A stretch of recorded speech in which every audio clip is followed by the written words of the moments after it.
Okay.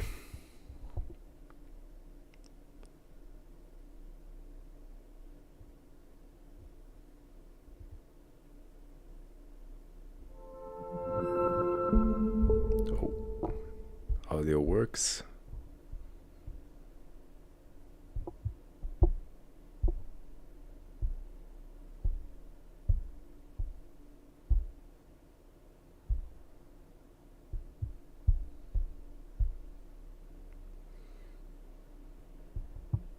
I think this is right. Apologetic birthday stream. Is that how you spell apologetic? I think so. So, I guess let's get started. How do I want to do this? Yeah, we'll do it right here.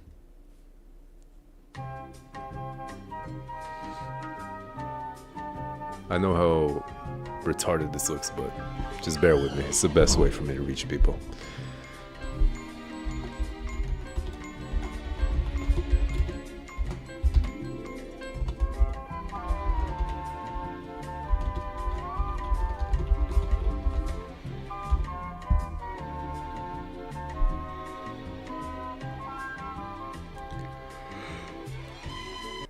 Okie dokie.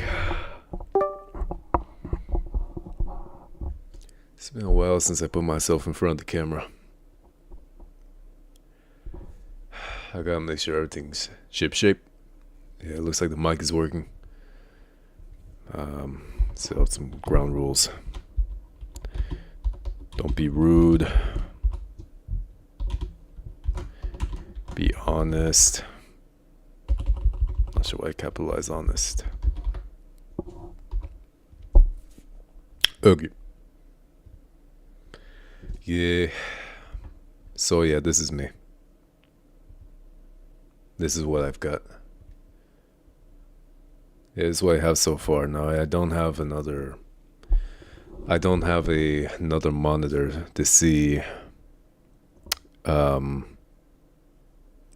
like live chat if there's even any.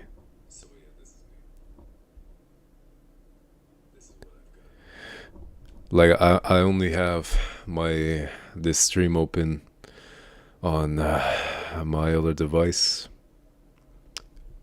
I remember ordering online. Online, I ordered a mini screen online. It was like a TikTok thing, an ad from TikTok that I bought it from, but yeah, I never got that package. Probably got scammed. It was like, I don't know, less than $70. It's a lot. Oh man, Hello, are you Christian? I am. Sorry to hear that. Have you looked into Islam before? Yeah, I have. You Muslim? No, no, no. But Good for you. it clearly debunks Christianity. It's a way better religion than Christianity. I don't even think Christianity is a real religion, to be fair. But What are you? yeah, I'm an atheist, but I mean, I can clearly, unbiasedly see that Islam is a better religion, right? In Yeah. what way? Lots of ways. Better teachings, real preservation, one God, right? I mean, yeah. So teachings like what exactly? Like doing, like, the good way outweighs the bad versus just accepting Jesus as your Lord and Savior. The fact that you can go to hell temporarily and eventually go to heaven after you pay for your sins. The fact that you can't drink whatsoever. The fact that you're expected to dress modestly is a great thing. Of course, I know in Christianity we're supposed to as well, but of course people don't do it. But like, there's levels to it, right? More modesty in Islam. More modesty. So Yeah, like that's what we got. when the so-called Prophet Muhammad slept with a 6-year-old, you think that's like a good thing since he's supposed to be a representative of like an example for all of us to follow? Yeah, great response to that. So yeah, I think there's nothing wrong with that. I can explain that for you if you like, but You think there's nothing wrong with an older man, I can explain 54-year-old it for you if man you like. sleeping You with don't need to a tell me what 9-year-old? happened. I know what happened. You don't have to tell me. I can explain it for you if you like, though. You don't have You to probably don't justify, want me man. to. You don't have to justify it.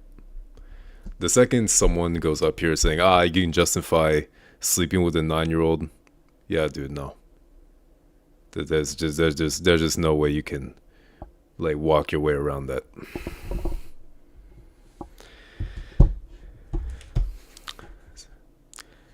You come up here, the man comes up here and is obscenely trying to argue that no, it's okay, I can explain why. No, sir.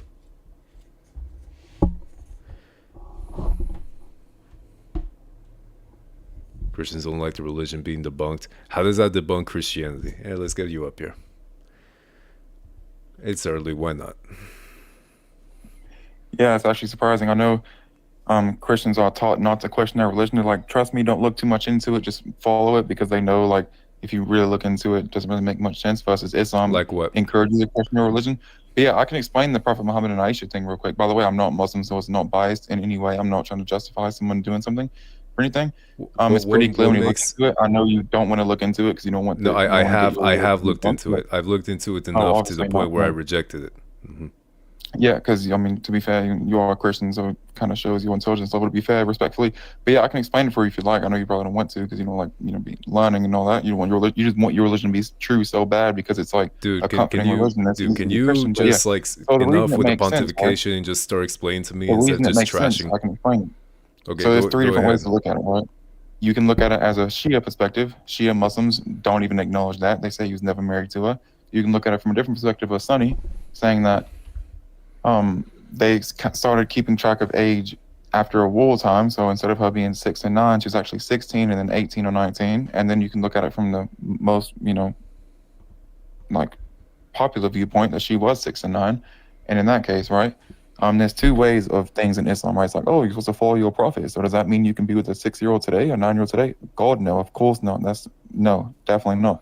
So is it good for and the reason for that is. So let me ask you. I'll explain. Hang on. I'm almost there. Hang on, because you already just started. It'll probably answer your question. I'm almost done explaining. Please let me explain. So yeah. So there's two things. Follow the laws of the land, right? So in America, for example, would be 18. But what if there's a country where there's no age of consent? Well, that's where it comes into the second part of it. There's mental maturity and physical maturity. Well, yeah, back in the day, a 9-year-old would be able to pass that standard, right? If you look at Aisha back in the day, she was, extremely intelligent for her age, and she was 6'1", the same height as the Prophet at 9 years old, and she fit them requirements, and yeah, so now a 9-year-old would not be able to pass them standards, right? So it wouldn't be allowed today, right? It's pretty simple, pretty easily explainable. The age like people was unalived at back in the day was around like way younger, like 30, somewhere around there. So it makes a lot more sense, right? Look at the age of consent for 100 years ago, for example, and look at how Christians never criticized Islam for that reason, because it was never a big deal, right? There was no age of consent, and she passed all the physical and mental maturity things. Can you prove that? So it wouldn't be allowed to. Because you're doing a lot of assertions without really much of anything. Because even if I go with like what you're saying about we can just look at the Quran, right? And their most like number one source, the Quran itself, and even the part where it's talking about the waiting period for women. One of them mentioned the waiting period for girls or women who haven't menstruated yet, which is going to be talking about prepubescent girls.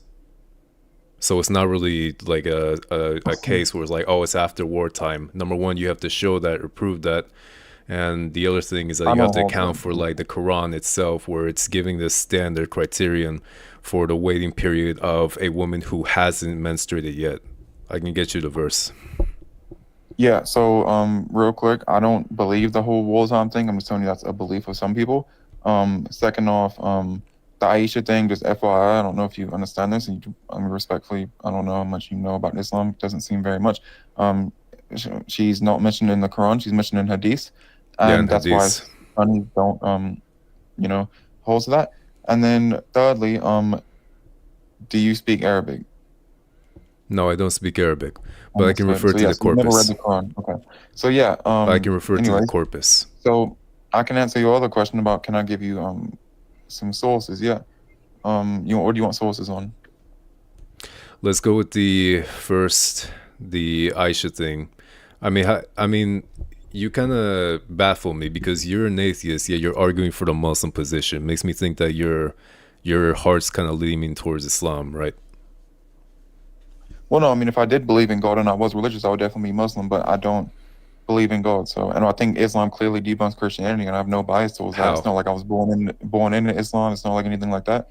Yeah, I mean, hopefully we can stick to one thing at a time. I can explain that as well. But do you want me to give you sources, or do you want me to whatever? Like, I can explain that if you want to move on and just explain how Islam debunks Christianity if you want, whatever you want. Well, since that's the first thing you said, I mean, you even came up here with your, I mean, with that saying that you think Islam debunks Christianity. So how exactly? Mhm. Since you started up with that, Yeah, no problem. Well, yeah, Christians believe in Christianity because of Jesus. They believe in Jesus because he did miracles. They believe in the miracles because of eyewitnesses, right? Islam is the same sort of thing. Islam acknowledges that Jesus did miracles. They look at Jesus as a prophet. Christians don't acknowledge anything about Muhammad. They say he was a false prophet because they say the Bible warns more false prophets. The Bible's not properly preserved, so it doesn't much matter anything it says. wait, can you Um, can you prove the that reason it's first? not preserved, Wait, can you prove that sure, first yeah. assertion? Which one? The one that you said that the Bible hasn't been preserved. Oh, yeah, of course, yeah. So, yeah, I mean, hopefully, I'm just gonna explain multiple things. So don't like cut me off in the middle of it, please. So, I wasn't saying you just did that. I was just gonna just throwing it out there real quick. But, you'll find that the most respected Christians in the world, a majority of them, right? Any logical Christians will say, well, the Quran is properly preserved, right? They'll admit how crazily preserved it is, how much effort they put in to preserve it. Of course, they're gonna do that, right? It's in the original language. And of course, they're going to put in a lot of effort to preserve it because they claim that their religion exists because the Bible's corrupted. So they're going to make sure it's preserved, right? So they can admit how crazy preserved it is, and they'll say, "Well, I don't believe it. I don't believe it's true, but I can admit how crazy preserved it is." And them same Christians will say, "Well, the Bible's not accurate, but it's the most accurate to the original, right?" And when you look at the Bible, there's so many different. I mean, the Christianity has so many different denominations. There's so many different Bibles that have different meanings in them. What else have we got here? The Bibles have contradictions, spelling errors, and then when you look at like the things that Christians kind of say for that sense of preservation, is that the Dead Sea Scrolls and manuscripts, right? And both of them have missing passages, and the only thing that them really are is essentially saying like, imagine the Bible, for example, was established in year 0, and then it got corrupted in year 50, and then you've got a version of that corrupted Bible in year 51, and then 1,000 years later you find that corrupted Bible from year 51 and say, well, this is pretty close to when the original one was established, so and it aligns with our current day one, so that shows that our current day one's accurate. Like, that's ridiculous. That's not preservation right there, right? When you compare it to the Quran and Islam, it's like completely different, right? So that's pretty self-explanatory right there. The Quran has zero contradictions. The Quran, the miracle in Not itself. really, because All that. even if I because you still need to show me like how the Bible itself is corrupt, because all I heard is like you speak fast and you say a lot of things, and all I heard was there's a large pontification of like Bible's corrupt. And number one, like even if I were to grant to you that Christianity is false, that doesn't necessarily make Islam true by default. So can we I'm just not like saying go that. back and first of all, I'm just saying like it's just the way you sound like you're arguing right now. But can you just I'm explain to me like how the Bible is corrupt and Yeah, what's real the quick. evidence for that? I'm not Muslim and I don't believe Islam is the truth. I'm just clearly saying if you compare them two religions, Islam clearly debunks Christianity. Yeah, but And how you keep yeah, saying that? so yeah, so like I said, um this is the reason I'm not really religious, right? But like if you're gonna put your belief in a religion because there was someone that did miracles and there's eyewitnesses to prove that, and that's pretty much all you have to go off of, right? Versus in Islam, their version of Jesus and miracles is in the Quran, right? I mean, of course, Muhammad's performed miracles from from God, asking God to do them. He didn't really do them himself, but you know, so you can look at the Quran and see that. So if that's what all you really need to believe in it, and then Islam In claims so the just because the Bible was corrupted, and then you look into it and then realize that the Bible in has the no sense of Quran, preservation, then no, in the would make a lot Quran, of sense, Muhammad right? didn't perform any miracles. That's what I said. He didn't perform any miracles, but he asked God to, and God did it, and kind of proved it in a bit. But yeah, so. That's why I said the Quran is like the Islam's version of Jesus performing miracles and stuff like that, right? But yeah, so um, that's why I said when you look at it, there's no sense of preservation, and yeah, But what was you said? you're still not answering my initial what's the question I What asked was you? it? My apologies. I can't remember. What was it? Can you prove that the Bible's corrupt? Because Oh you yeah, keep yeah. on like assuming that, but I need But yeah, I'm not evidence. assuming, right? Yeah. Okay, then So like I prove it. said, yeah. So like I said, you look at like how the Quran has zero spelling errors, zero contradictions, is a perfect book and has all the same sort of things to believe in it as Christians have to believe There's in their plenty of thing. contradictions, But dude. oh, definitely not. But then you look at the Bible, for example, it has, like I said, spelling errors, contradictions, so many different versions of different Bibles that have different meanings, so many different denominations of Christianity, no sense of actual preservation like Denominations, the Quran has. So there's like, denominations of Christianity does not lead to Christianity being false, because you also have the same issue with Islam. There's right, many different no, denominations in Islam. Yes, there that's are. not true. There is the That's not Sunnis, true. there are the Shias, and there's even in some like within the part of the Sunni you have Salafi and other sects. So it's not just one denomination. They're all gonna agree with the same thing. No, you have very different sects, even like some fringe groups, just like Quran only Muslims who are gonna. It's like Protestantism if it was Them in aren't Islam, Muslims. which is like Quran only. So Yeah, it doesn't make any sense. That's not a thing. There's only two versions. There's no such thing as a Quran only Muslim. If you do claim to be a Quran only Muslim, then you're not really a Muslim because it's teaching you. It tells you to follow Muhammad's teachings, and that would be in Hadith. So if you deny them, then you're not really following the Quran, and you're not really listening, right? So it's pretty simple. then you can I'm talk not to a saying that there's Quran no only people Muslim. that I'm claim to just be telling you Muslims. what they I'm saying tell that me, it's because pretty I've simple. talked to plenty of those guys and I've seen what they say. Well, that's what I'm saying. But you're It still doesn't make any sense, right? yeah, but you're still Um, not giving me. You keep on giving me pontification of like Bible's corrupt, but you still haven't given me anything for that. You keep saying it's of course contradiction. I have. Yeah. You keep saying that there's Um, issues with it, problems there's here, while no. you keep on glazing the That's right. Quran. But I want to focus on the first assertion: the Bible's corrupt. Prove it. That's right. That's what I'm saying. You compare it to a book that is preserved versus a book that's not, right? Like I said, the Bible has tons of different spelling errors, contradictions, all that. The Quran doesn't. Christians have been conquered to have their book be corrupted like that. There's no sense of real preservation, unlike the Quran, right? Like I said, their only sense of preservation is the Dead Sea Scrolls and the manuscripts, which both have missing passages Nope, and isn't not a that's not good the only argument thing that for we use. whatsoever. No, no, you're And wrong. yeah, and the That's not denominations, all we I'm not use. saying that. No, I no, wouldn't just dude, you're sit there wrong. and say, No, I stop, wouldn't just sit stop, there and flat out stop, alone sir, say that stop. I'm gonna denominations. muzzle you if Yeah, you mate, keep one talking second. over me, dude. Stop How am it. I talking over That's you? I not was still in the the middle of only speaking thing. and you No, cut me because off. you What do you mean keep I'm on saying talking the over same you? thing. Listen to me. I'm saying the answer and you keep asking for Manuscripts, it again. And listen, I'm not talking over you. You just manuscripts interrupted and me. Dead Sea Scrolls are Guys, can we not the not only acknowledge that thing you that are just interrupted me and okay, now I'm just going to bye. say that I'm talking Bye, over him? Walkish. Bye. Yeah, Bye. There you go. Annoying a-hole. Get out of here. How you doing? How you doing? Hey man, the night's still young. That's true. Yeah. So what's up, man? What you got? Hopefully you're better talk than the last guy. Yeah. I mean, Walkish. Sorry. You can't spell Christian right. You obviously spelled it without the S. I'm playing. Are you talking about me? Stupid. No. Okay, so should I? I mean, I can't really change your mind because I'm not delusional. Thank you. So, Do you still haven't I proven mean, it's a I corrupt can. book, Walkish? Can you just stop? Or do I have to muzzle you? Do I have to muzzle you further? Okay, bye. Get out of here.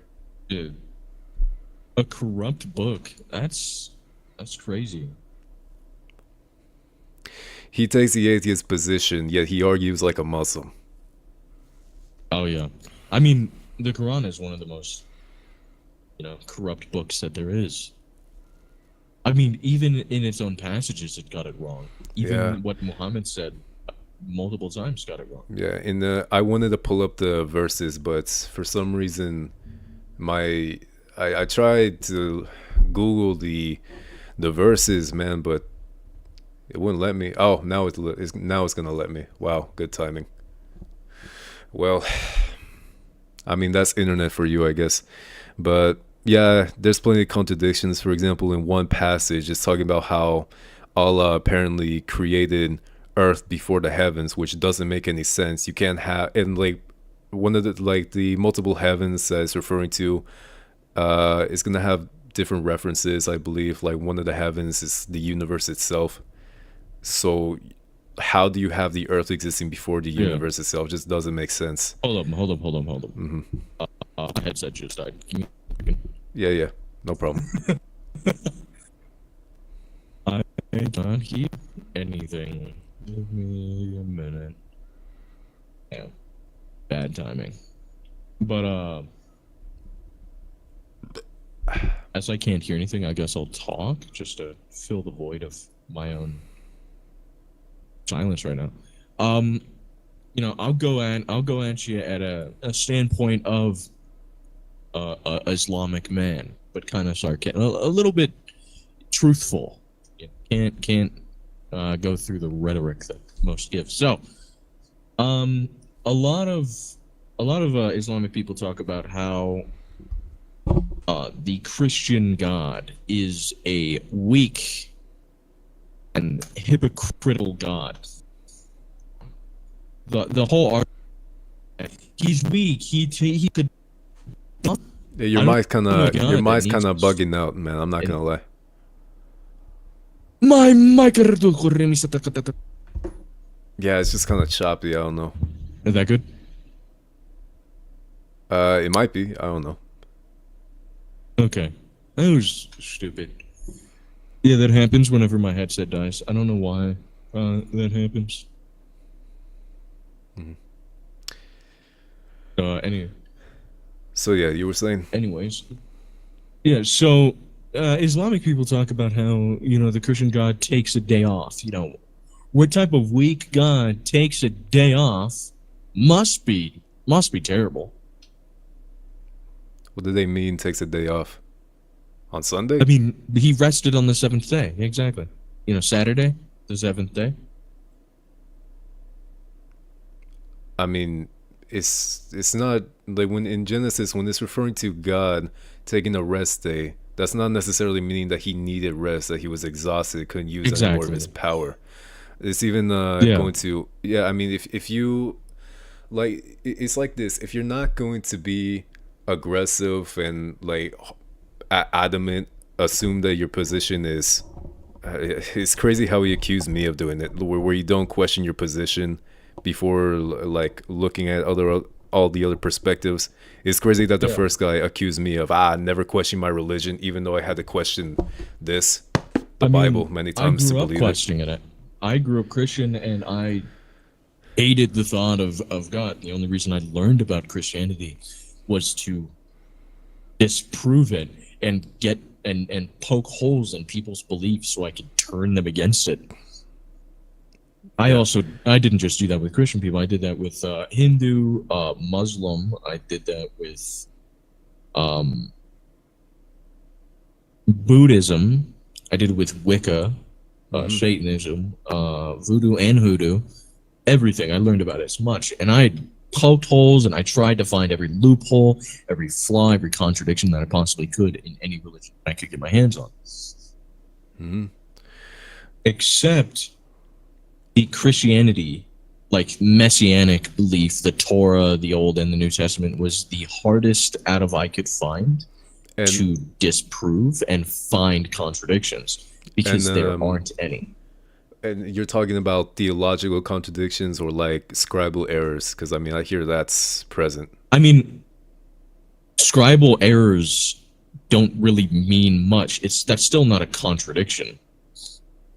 It's the written language from the Old Testament was written in ancient or biblical Hebrew. They did not have written vowels. So there was two different words. There could be one word, same spelling, different pronunciation because they don't have the written value, like the vowels. So you don't know what it actually says. But they have two different meanings, completely different. That's why the NIV is accurate to the word, but not the meaning. It doesn't go in depth about what is actually said verbatim. It's just going purely definition. Yeah. King James is completely flawed because of how it was translated, who translated, and a whole bunch of other things. But that's not contradictions. That is translating errors, but it still has the same message.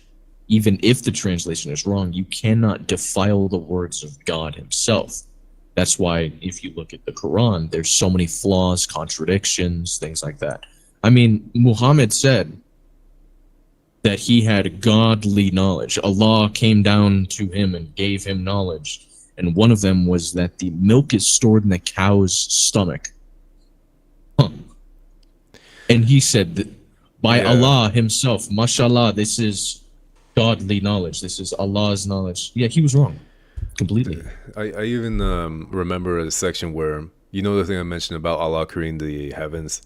There's a part in Yeah. the Quran. He said the heavens come first, heavens and then the earth, and then in a later passage, in Sunnah like 6188 or something or whatever, it talks about how the heavens came first instead of the earth, and then the earth and then the heavens.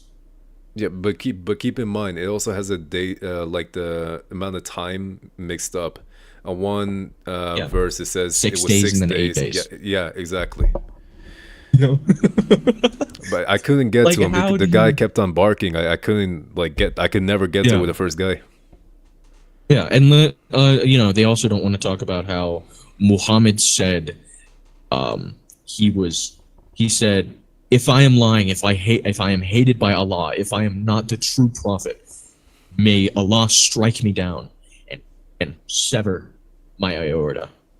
Yeah, and then the hadith where he How did said, he die again? And then he told Aisha that it felt as if his aorta was burning and was severed. Huh. Weird. really So weird. strange. Yeah. But yeah, I mean, the whole Also, thing the is story of the Elzat men. That's just straight wrong. the what? I mean, the Elzat men. You know about the man. Elzat people? Elzat. Oh man, I've heard of that. Yeah. Oh yeah. How it is depicted that the Elzat men rode him whilst reciting the Quran, and afterwards he was in pain. Yeah. That's weird.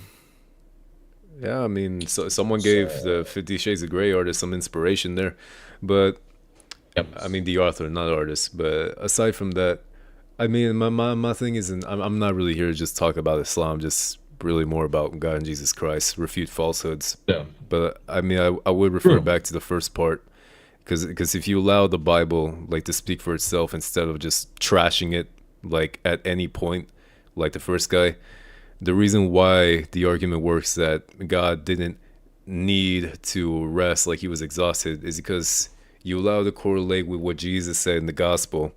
Don't remember the exact verse, but the part where Jesus, the Pharisees are angry at him that he's working healing on the Sabbath, and Jesus flat out says, "Hey, just as the Father does work on the Sabbath, like I mean, so I do the work as well." He not verbatim what he said, but I can find that Yeah. verse. Basically the same thing.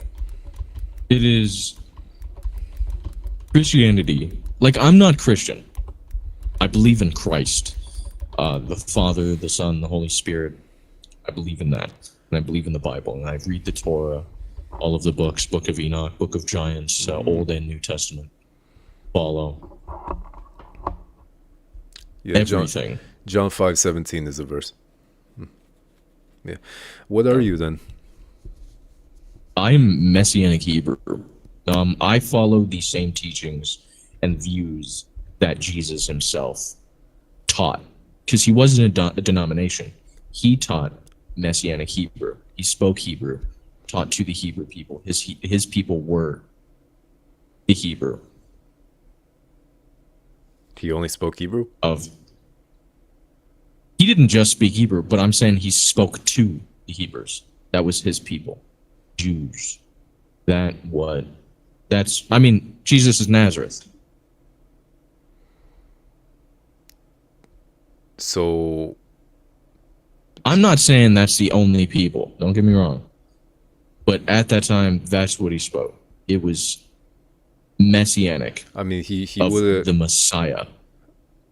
I mean, He taught would have also the religion of the Messiah. That's what I follow. yeah, but even It's not even a religion. yeah, just like more of your position, right?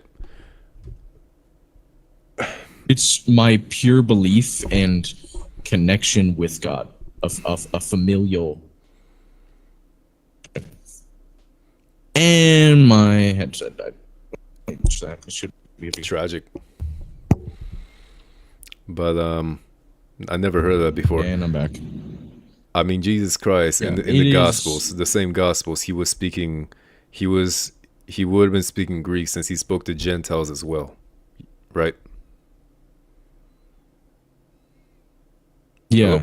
he Yeah. spoke Hebrew and Greek. Yeah, in Aramaic.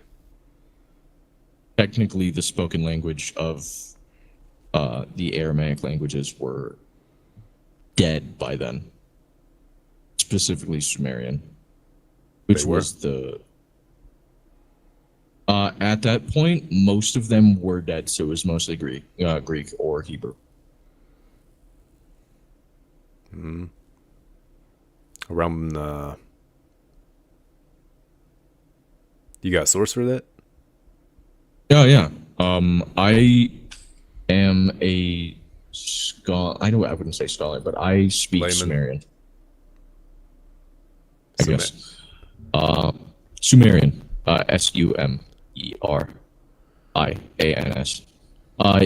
That was the Mesopotamian.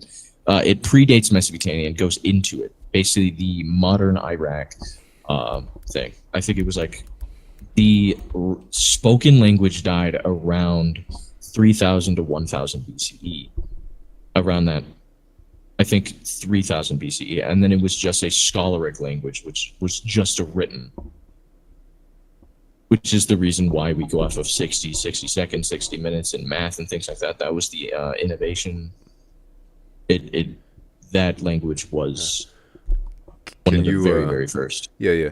I'm not saying I don't believe you, but can you give me a source on that? Just an interesting piece of knowledge, you know. The World History Encyclopedia, history.com. You can go to the Institute for the Studies of Ancient Cultures. World History Encyclopedia.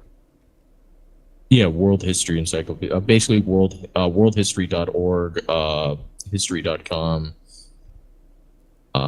isac.uchicicago.edu, which goes. It's an entire institute for learning ancient cultures. You can go to the Students of History, Britannica, or however you pronounce it. Okay, I have the site pulled up. Do you have the specific section that talks about the Aramaic?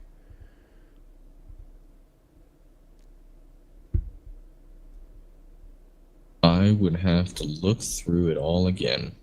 Hold up. Because I put Aramaic and it's not really. Did you mean Arabia, or is that right?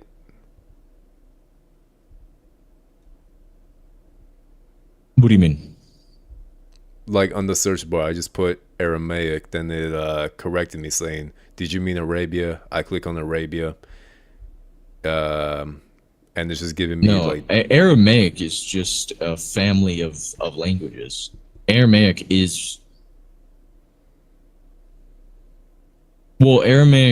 replaced the biblical Hebrew, but Hebrew was still spoken. Oh, that was nasty, Burp. It's all right, but tell me. I mean, I can do some digging right here since you gave me the website. I can look on that. I guess. What do you think of me as a Christian? And I'm a Catholic, so I'm not sure. Oh, you're Catholic. I am. I think fundamentally Catholicism is flawed. The heart's in the right place for the most part, other than Roman Catholic. That I think that is somewhat against the teachings of and God. In what way? It goes against Old Testament. Most denominations for Catholicism follow like the King James version of the Bible, which is archaic in nature and translated wrong in very bad ways, getting a lot of messages and connotations wrong. Can you show Ow, me that's a an cat example in of my like the King leg. James getting things wrong, contrary to what we see in the Hebrew? Because on one hand, like I hear that a lot, but I also hear from another position telling me that the King James is possibly the better English translation, even though it's like Shakespearean English, which is difficult at times.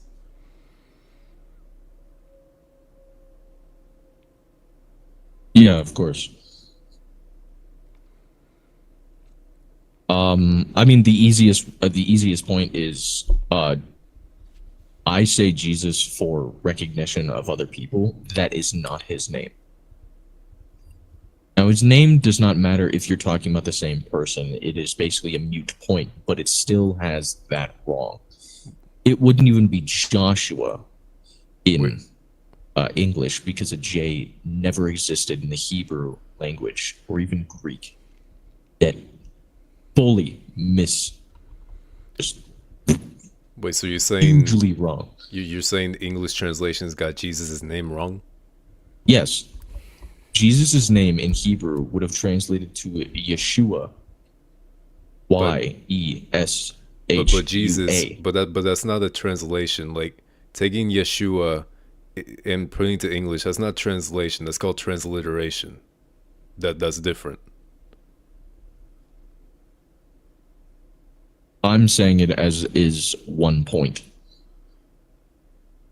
Well, I mean, but it's still like not. I don't. I'm saying it's not really a strong point because do I mean, because if you go on with like the idea that it's something that's translated, no, because what I'm like posing to you is that it's instead of a translation, it's rather a transliteration, which I have the definition pulled up. Well, Transliteration is Yeshua just translates to Joshua in English. That is the actual translation. Aramaic.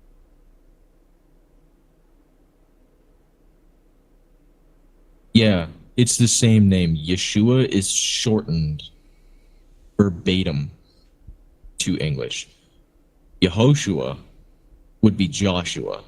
would be Joshua, right? And what's Jesus' name in the Greek, like in the God? Well, like what is really the argument that you're posing here? Because now it kind of lost me a bit. It's I not an mean, argument. The entire thing that I said in the beginning is the easiest contradiction, or not even contradiction, but mistranslation within the King oh, the James. King James. That's I right. said it's the easiest.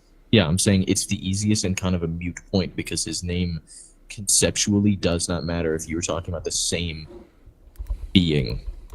It's just an opinion at that point. Which one you want to go for? You could go Yehoshua, Yeshua, Jesus. You're talking about the same person.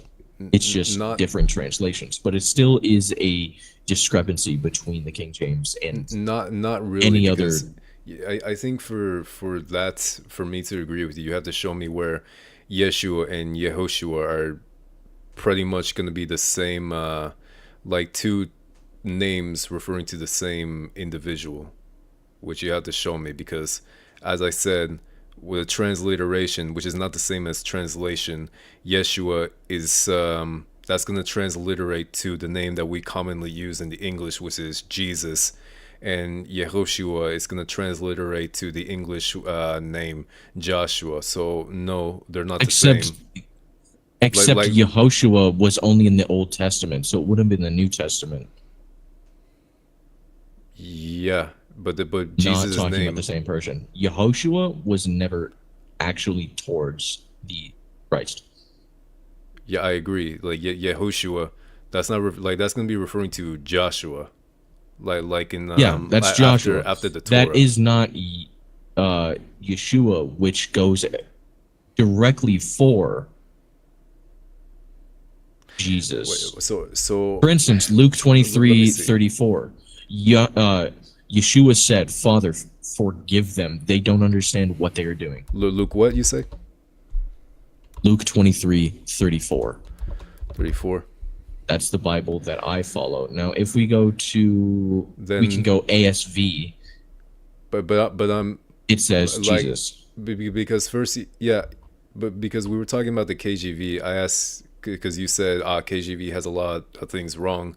I asked you show me an example, I'm and we're saying going that's here. the same That's the same exact thing. So if we want to go to King James, it says Jesus. It says, "Then said Jesus, for Father, forgive them, for they know not what they do, and they parted his raiment and cast lots." Mm-hmm. So what's the point of bringing up Joshua? Yeshua. No, Joshua is Yehoshua. Yeah, except that's not going off of Jesus. It's not even like this right person.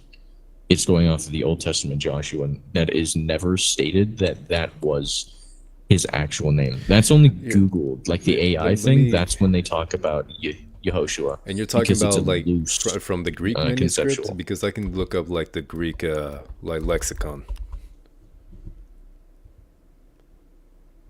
I can bring it into linear. Yeah, except that's Greek.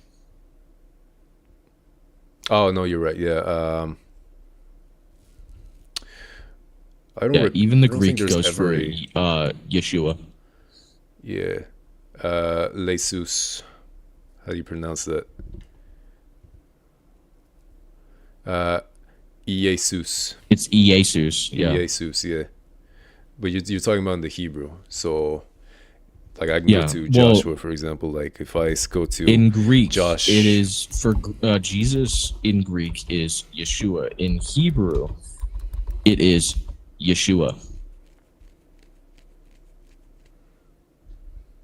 Yeshua is salvation, the Lord says. Okay, I pulled up Joshua chapter 7, verse 6. In the Hebrew, the name for Joshua is the Hebrew word which I refer to. It is Yehoshua. Pronunciation Yehoshua for Joshua. Yeah, I have it pulled except up in that's the Joshua. yeah. It is not. Yeah, it's not referring to Jesus. I don't understand why this is being brought up. Are you trying to say that Yehoshua is going to be referring to Jesus, or just going to be, or are you telling me something No, else? Yehoshua is not referred to Jesus at all. It is the wrong name. That's what I'm saying. I agree. It would be Yeshua. That's the I Hebrew and agree. even the Greek translation. Okay, so what does this have to do with the King James getting translations wrong? Like, I'm still waiting for the verse that, like the example where the King James, they got it so wrong from the original Greek or Hebrew of the Old and New Testament. Because this is supposed to tie in with, like I told you I was Catholic, and you say, Catholics, they're using from the KJV. Like, I'm trying to build off of that, and I know I seem a little like sluggish in the head, and that's just because I'm tired. But, you know, right? Yeah, I said what I was getting at like 3 times. Okay, here, I won't interrupt you. Okay, I'll try to follow. Okay, as you speak. Okay, just let me know when you're done. Yeah. Mm-hmm. Here, I'll give you the exact verse.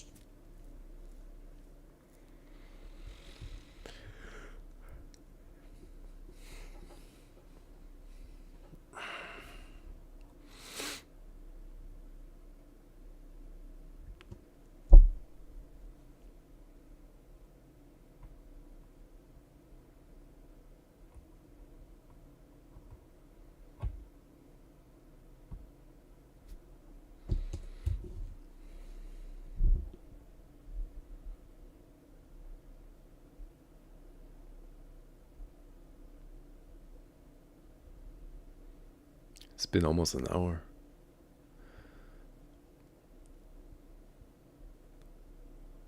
But since you got into this lobby. It's been almost an hour since I've been here. It's like 45 minutes since I've joined. I'm trying to keep it to an hour because I want to go to bed. How you doing, Doofy? Doofy wants to come up. Yeah, I'm gonna let Doofy up while you look for that. Okay. Did Jesus even say he was Lord? Did he even like say he was God ever? Yeah, he did. When? Let me give you the verse, okay? Revelation chapter 22, verse 13. Hold on.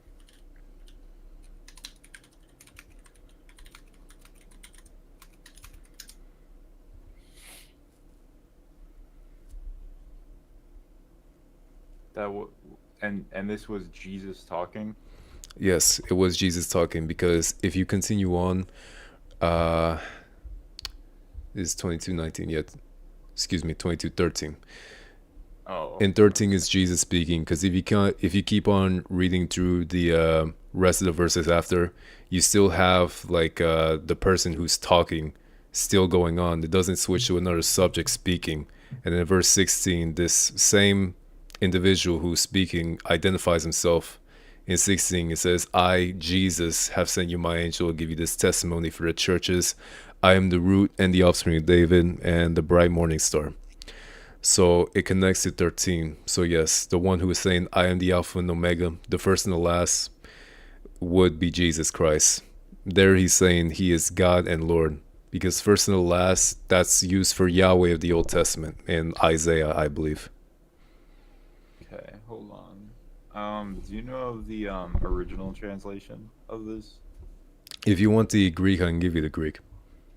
Let me Is pull it that up for what you. it says in the 13? Is that what it says in Greek? Yeah, let me pull it up for you. We'll see. Let's see. Because I haven't checked it. If I did, it would have been purple in the link. And just in case you wanna, the way I get the lexicon is I just Google the verse, hit Greek if it's New Testament, Hebrew if it's Old Testament, and I pull up Bible Hub, and it's just gonna give me the interlinear. All right. So, I am the Alpha and the Omega, the first and the last, the beginning and the end. Ego tu Alpha, kai ti o, hoi protos, kai o esketos, he arche kai to telos. And I have the interlinear pulled up. Now, I'm not going to pretend I pronounced any of that Greek well, but I'm just telling you what I have pulled up right in front of me. You can find it for yourself. And if I were to skip to 16 in the Greek name for Jesus is Jesus. And in 22:16, ego Jesus have sent the angel of me to testify. So yeah, says the same thing. Yes, he said that. But in this book in Revelation, doesn't Revelations like frequently? Wait, hold on. Wait 1 second. What happened to the guy? He left. I guess. Dang, I man. don't know. I was waiting for him to give me because he said like that the KJV is wrong and Catholics. Ooh, I feel bad. I don't. He didn't like the Catholic position because he said they're using off the KJV, which is flawed. I asked him to give me one example of a flaw, and we went to transliteration for a while. It doesn't matter. He's gone. Keep going, man. Yeah. But in Revelations, it frequently, now, at least from what I've read, it frequently alternates between God, Jesus, angels, and John, right? Well, yeah. From there, you would have to look at them. I mean, the context is going to determine that, because words by themselves are not going to give you like the full meaning of what the sentence is saying, right? Yes, for sure. And the problem I'm having here is that how do we know that this is 100% for sure Jesus speaking? Like this could be God speaking. Like I don't know. This to me isn't explicit enough and doesn't fully show with 100% evidence that it's Jesus saying he's God. Because the person's right there speaking says he's Jesus. He says after. So I mean, to me at least, I can interpret that as a new person starting to speak, not God. Like that could have been God speaking, and then later Jesus starts a new monologue and starts speaking. I feel like I need proof that this doesn't have proof that Jesus is speaking other than Jesus starting a dialogue after that statement is made. So do you have any other verses or anything? But Well, I mean, from there you have to show me that another person from 13 to 16, that another subject is speaking there besides Jesus. Because like we can start up to the point where this singular individual starts speaking up until the point where it's a new subject. Let's look. Okay. I would have to read the whole dialogue. In this 22, he speaks to an angel for a while, tries to bow down to him. The angel reprimands him. Don't do that. I'm a fellow servant with you. Worship God. Then he told me, do not seal the words of the prophecy of the scroll because the time is near. Or let the vile person continue to be vile. And then, excuse me. Ooh. Lord, excuse me. But you And see 12 my problem. It never says Jesus. Then Jesus said. It's just this dialogue going. Well, it is Jesus speaking because in 16 he identifies himself as Jesus. Well, are you saying that in 13? Are you demanding that Jesus has to say, I, Jesus, am the Alpha and Omega? I mean, I don't see it. So the only time Jesus starts speaking is the only place it's stated that Jesus is the one speaking is after that statement was made. That's all I'm saying. We could discuss something. I mean, if Here. you want to discuss something else, we can. But Here, I don't- I think hang that's on, hang all on. we need. Wait a minute. I feel like this is like an interpretable thing. So I feel like if we have separate interpretations of it, there's no reason to be debating it. Is all I'm saying. Well, Like, let me I show you. have- No, let me show you. Revelation chapter 1. 22. No, just 1. 1. Okay. No. In the very first chapter, John claims that he was approached by a figure. He ascribed many descriptions to him. One of these things in verse 13, he described him as someone like a son of man in his words. And I'm reading from the NIV, by the way, which is but I mean, it's what I got. Dressed in a robe, someone like the son of man, dressed like in a robe, reaching down to his feet, with a golden sash around his chest. The hair on his head was as white as wool, as white as snow, and his eyes were like blazing fire. His feet were like bronze glowing in the furnace, and his voice was like the sound of rushing water. In his right he held the 7 stars, and coming out of his mouth was a sharp double-edged sword. His face was like the sun shining in all its brilliance. When I saw him, I fell at his feet as though dead. And then he placed his right hand on me and said, do not be afraid. I am the first and the last. I am the living one. I was dead, and now look, I am alive forever and ever, and I hold the keys of death and Hades. So the reason why we say that the first and the last is Jesus, and not just the first part, which I told you with 22, because you put that in the question. In Revelation chapter 1, we know that this is Jesus because, number 1, John identifies him as someone like a son of man. The son of man is not just going to be referring to someone like you and I. It's not just like son of, meaning you bear the nature of man, but son of man is a particular messianic figure in the Bible who Jesus identifies himself to be in the Gospels of Matthew, Mark, Luke, and John. Here you have John testifying that this figure which he came across among all these like very crazy descriptions about him describes him as the son of man. The second reason is because this figure, who I say is Jesus, he is testifying that he was dead and now he is alive. Is there any other, do you have any other character in the Bible, any other example of someone in the Bible who was dead and then came back to life other than Jesus? who also holds the keys of death and Hades, which by that standard would have to make him God. Fair enough. I actually haven't heard this argument before, so I'll give you that. That's good. That's fair. Okay. Thank you. I can. Okay. Yeah. No, that's fair. Okay. Yeah, that's good. Okay, I can't disagree with that. You're right. I'll give you that. My other contentions with like Christianity and Catholicism. I mean, I know whatever. Is not as much in scripture. It's more so just in principle. I don't understand how God could be a just God. When the location you're born at, that majorly determines the religion that you will become. And with that, you know, like if somebody's born in like the Middle East or something, you know, they're likely gonna be, you know, Muslim. And if somebody's born in the United States, they're likely gonna be a Christian.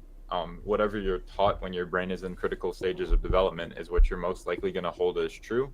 And I don't think it's fair, because even a Muslim person, once they like, you know, fully grow up and understand religion, they're definitely gonna have a bias towards, you know, Islam over Christianity, and I just don't understand how that's just. Can I answer this one? I think I might have a good answer. Sure. Okay, yeah, go ahead. So the Bible actually speaks about this, and it talks about this. It's in 1 Corinthians, if you want to read it. 1 Corinthians chapter 1. It says that God chooses the poor in social status and the poor in like the standards of the world, and he picks them to come to him, and he draws them to him in order to humble the exalted on earth. So like, to put that into actuality, and I will get to your point, I'm just like trying to make a roundabout way. God says he picks the people of lower status. He'll pick poor people. He'll pick broken people. He'll pick people. He does. Jesus? That's not. Yeah, just. he draws people to That's him. wrong. It's not wrong, but why would it be wrong? Well, you can't be a just God and then just like pick and choose who you want to be born as Christians and who you want to follow you. It's not God that's picking and choosing like where an individual is going to be born. It's just like if you're going to be born in one area, it's just going to be because of your parents. Like my parents, they could have gone to Singapore at some point, so I could have been a Singaporean, or maybe I could have been in Mexico. Yeah. I mean, And I can clarify that point. There's actually a verse that explains it, and it says that, woe to the evil that must come. No, woe to the one who brings this evil, but that evil must come.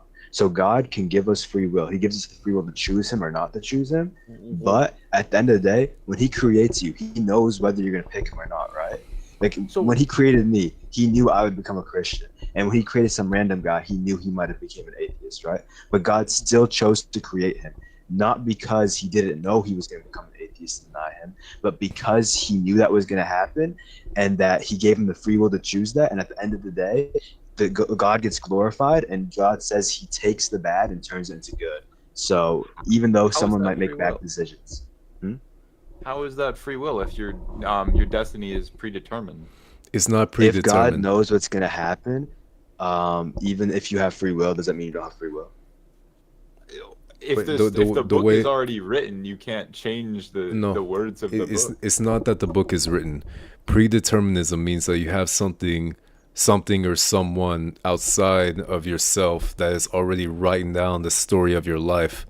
Now, the reason why we can say that, since God is like has the omni properties outside the realm of space and time, the reason why we can say that he knows everything that we're going to do, while also saying that he doesn't predetermine us to do the things we do, is because you have to show us like how knowing something is correlating with you actually being the causation of that thing to occur. Like if you're watching for example, if you watch a rewind of a live football game and you just watch it like on rewind, you know the type of plays that the players are going to do. But does that mean that you're causing the players within that, like rewatching the live, does that mean you're causing the players to do those type of plays or make those kind of mistakes? That's different because you're watching something that's already happened. Yeah, and the same God thing is true for exists God. outside. Yeah, with God, since he's outside time, he by definition, even though I can't wrap my head around it, by definition, he will see all the time, all at a single glance, all past, present, and future. So he will be essentially witnessing something that has already happened. But in order for you to say that God is like actively determining us to do the things that we're doing, like for you to say that God has made you to, be here talking with us, for example, you'll have to show how, like, God really does determine that, because just because you know something's going to happen doesn't mean you're the causation of that thing happening. And for that, you just have to show how such is, You can't know something's going to happen when you're in the past. You can't. I mean, like with a football example, you only know what's going to happen because that football game was in the past. You can't know what's going to happen in the future. As you were watching that football game, you didn't know what was going to happen. So that's why they could choose. You weren't choosing for them because it hadn't happened yet. So things that are stuck in the past, I mean, obviously you can tell and infer what's going to happen, but that doesn't mean you had any control over it.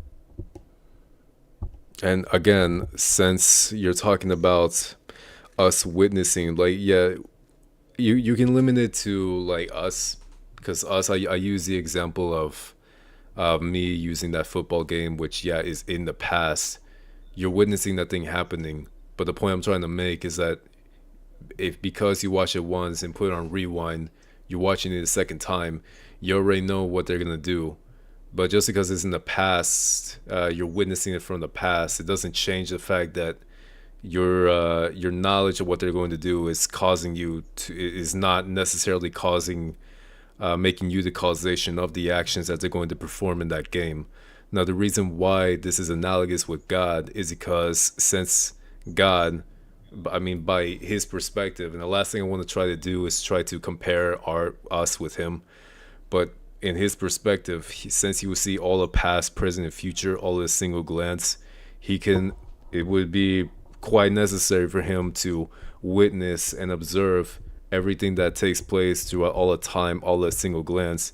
He would know what is going to have to happen, but that doesn't mean that he's causing that to happen.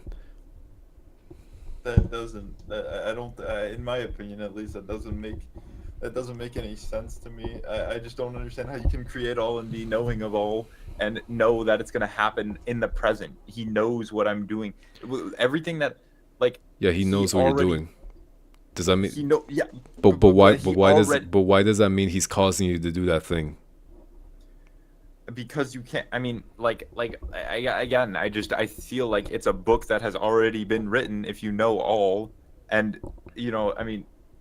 Okay, you know what? Fine. I don't. For you to like, what I want to try to do here is just be objective. If you want to go off of your well, I feel like this, that's fine. All right to you. I mean, again, you have your free will to do so. But if you're gonna like I don't want you walking away here thinking that we evaded your objection, because in order for you to, okay, but in order for you to. Or for us to walk away, like really sharing the perspective and seeing the strength of your position, you have to show us how knowledge of something is directly correlated to you suddenly being the causation of such action to occur. If you created it, that's my point. Like, you know what? I think this will go nowhere. Could we talk about something else? I don't think I can. I can't explain my my idea fully. So that's my I fault. got you. I can. I didn't finish addressing your point about like the being born in different countries, but I'll address it just real quick. I think like when you look at the United States, you see like a large statistics of Christians here. Not everyone who claims to be a Christian is actually a Christian, and the same thing like in the Middle East, when there's like a very small minority. In persecution, people who still have faith are oftentimes much more likely to really be true in that faith. Like if someone were to tell the average American Christian, if you say I'm a Christian. Oh, God damn. You're right. You got VC Ben? VC Ben? That's a shame. But I do want to butt in on kind of what he was saying. See, the thing that you're I think that's wrong with like the question. Well, not really what's wrong with the question, but the issue that needs to be clarified is the idea of like what makes a person liable to go to hell. According to the Gospels, it's not based on ignorance, not based on like, oh, I just happened to get the short end of the stick in terms of where my parents decided to like have me come into the earth. And it has to do with a choice to embrace Jesus Christ and his message, the message of the gospel. And if you reject that message, then that's what's pretty much is going to land you in hell, because you're just separating yourself from that relationship with God. Now, if you take a like that example, because I want to actually address what you're asking. If you're like taking the example of someone who's born in another region, another country, like if I was born as a Muslim, for example, or like those primitive tribes in Africa, they got their own gods and traditions and such and such. I mean, what chance do I have to hear about Jesus Christ and his gospel message, right? You following me so Yeah. far? Mm-hmm. I'm following you. Uh-huh. Now, Jesus Christ never talked about, like in the Gospels, he never talked about how hell is what happens when someone is ignorant of, like, ignorant of a thing that's going to happen. In parables, such as the wedding parable, can't remember the exact verse, but in that parable, Christ talked about a parable of a king who had a wedding where he invited all the people that he knew in order to come. Those people would have been aware of the invitation, yet by the end of the parable, all those people that were invited, they refused to come. So since it was too late in the parable, he shut the door on all those people that he initially invited, and the people, when they realized what had happened, they started gnashing their teeth in pain because they just lost their chance to get into that wedding. Now, the parable is supposed to be about how the same thing is true with like heaven and hell. Heaven is going to be that wedding, whereas hell is that separation from the wedding where you're outside feeling that pain. But the distinction there is that the thing that's important to point out is that all those people were aware of the invitation for that wedding. And then one more thing that I want to point out is that according to something like First Peter chapter 3, I believe that Jesus Christ, if you never hear about his message and die ignorant of it, descend into Hades, you will be able to, God by his grace, love and mercy and understanding, he meets you where you're at. So if he understands that you, by your own life, and you just have absolutely no chance, then you'll be able to hear the gospel message from Christ himself. And that's not according to me, that's according to First Peter chapter 3 verse, I'm aware. 18. Okay, then you're aware. But that's my answer. Mean, I want to talk more about, just God. Like, my question is why does God care more about being praised than the actual actions of good being implied onto the world? If somebody is gay but does like beautiful things in the world and does great things for society, and, for example, if a gay person cured cancer and didn't accept Jesus, they would go to hell. But if even if I was a bum my whole life and I didn't really do anything my whole life, but I praised God and I accepted him as my Lord and Savior, I would go to heaven. How is that just? Well, the thing is that, I mean, you would have to give a justification for what good is. If you reject Jesus Christ, then what that person would have to, I mean, the first point is, if the person rejects Jesus Christ and essentially God, then they would need to justify whatever their standard is on whatever good is. That's the first point. So all good is praising God? That's all it is? No, I'm saying that all good would be something that's ingrained in God himself by his very nature. Now, the worship part, the reason why that's important is because in our lives, the things that we do, we're ultimately worshiping something or someone. You and I, we clearly differ in what that something and someone is. For me, it's God. For you, maybe it's something else. But the sense of worship, that's gonna be based on your commitment and devotion to that thing or person. So if it's God, the reason why it's important to worship God in the sense I'm going to be devoted to him is because it's God's interest for us to follow like his commands. And if his commands are for the purpose of not only lifting us up, making us to be alive spiritually, to be with him, but to also lift up the burdens of other people on this earth that we got to try and make a little bit more like heaven will be later on, then that's the reason why it's important. If I have someone that's like claiming to be a Christian, just for example, but they don't worship because they say, ah, yeah, Christ is Lord, but they live like a devil, then that's a very big issue. I mean, they'll go to heaven still as long as they accept Jesus as their Lord and Savior. Not really, because thing with accepting Christ is not just once saved, always saved kind of thing. No, that's not what the Bible teaches. Jesus Christ in the Sermon on the Mount, he said that not everyone who says to me, Lord, Lord, will enter the kingdom of heaven, but only those who do the will of my Father.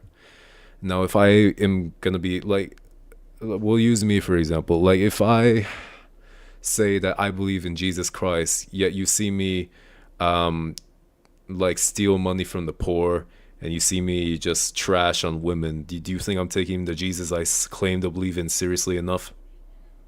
No, you're not. But yeah, exactly, I'm not. And that's exactly the thing that Jesus warned about, because it's not just accepting him, it's multiple things. It is being faithful, and what is faithfulness is according to the Bible, it is being obedience, of lifelong obedience, where you take everything, not just selectively, like a Bible butcher, the things that Jesus said that you like, and just throw away the things that Jesus said that you don't like. You have to take everything that he said in the heart. And if the will of the Father, according to Jesus Christ, that we have to do in order to be with him, if the will of the Father is to listen to what the Son said, according to the Gospels, on the Mount of Transfiguration, then that's a very important thing that we have to take into account. So Christianity, don't walk away thinking that Christianity is a one-sentence religion where it's just accept Jesus Christ, turn the other cheek, be a nice person. No, that's not what Christianity is. You understand? Yeah, I understand. Yo, could I ask a question? Yeah. I can try to give an answer. Questions. I got two questions, but like this one, like this is a genuine question. Mm-hmm. Is like I'm not even trying to. It's not an argument. It's like a genuine question. Is cannibalism allowed in Christianity? I thought about this one a while. There are and I'll tell you why. Like, so it's not just because of like the eat my flesh and drink my blood thing, but the like, Eucharist. For example, yeah, the Eucharist. Are you Catholic? I am. Okay. Yeah. So in Deuteronomy 20:14, like the Hebrew of that verse. Oh, it you got mentions left. when you go Shame. Oh yeah. Well, it mentions when you go to war and you take plunder. Plunder includes like children, women, captives in war. It includes livestock as well. Anything basically that you take in war, that's what plunder is, according to like Numbers and this Deuteronomy here.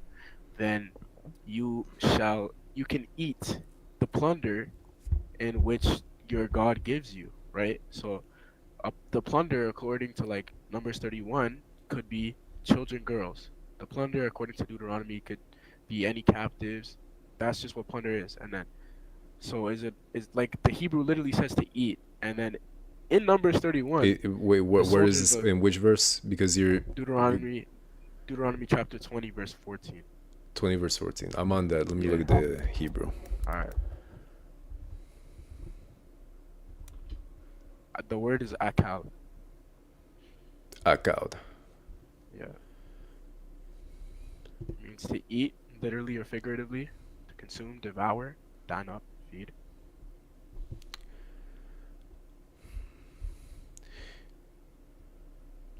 You see it? I'm looking for it. I was on the interlinear. Look at the lexicon. Akal. Yep. Shilal, Asher. Akal. And then it's not To just this to word. eat. So, yep. Hang on. To eat. Akal. Yep. Here we go. Akal. Burn up, consume, devour, up, dine, eater up. Yeah. So you're allowed to eat the captives that you take in war, or no? You shall take its spoil, you shall take for yourselves, you shall use the spoil of your enemies to which the Lord your God has given you. Yeah. One, I you mean, can one eat of the words is because one of the lexiconal like vocabulary words that could possibly mean is yeah, it is to eat, but another possible meaning is to consume. Now the reason why I consumers don't to think eat. that numbers like you mentioned number which one 22 Numbers 31.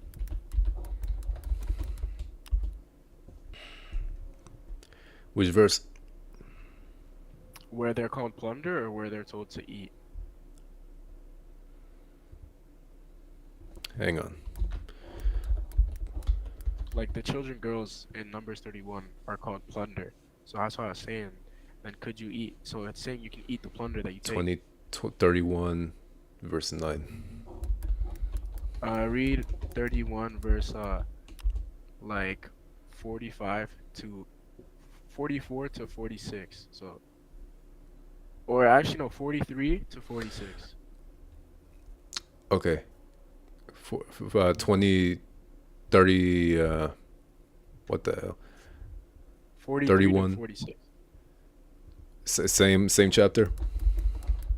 of Numbers 31. Yeah, Which verse again? Sorry. 43 to 46.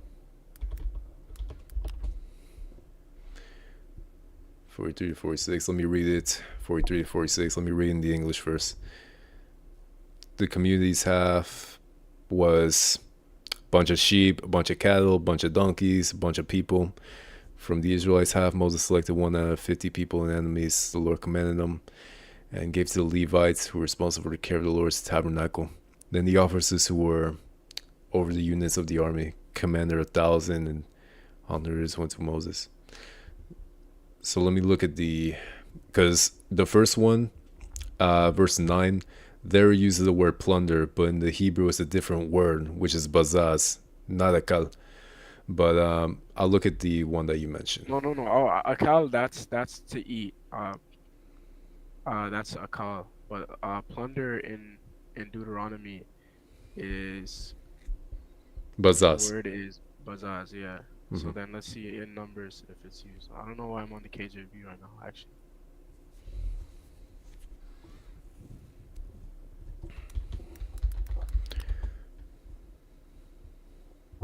Oh wait, no, it was verse 32. I got the verse wrong. Numbers 31, verse 32.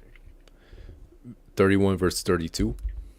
Yeah, that's where it says the word plunder. 31 32. I The believe. plunder remains of the spoil. The plunder remains of from the spoils that the soldier took was a bunch of sheep, a bunch of cattle, a Wait, bunch of hold on. donkeys, and a bunch of women. Wait, And no. Wait, the word that's used there, Oh yeah, 32. Yeah, it's Malkawak. Malkawak.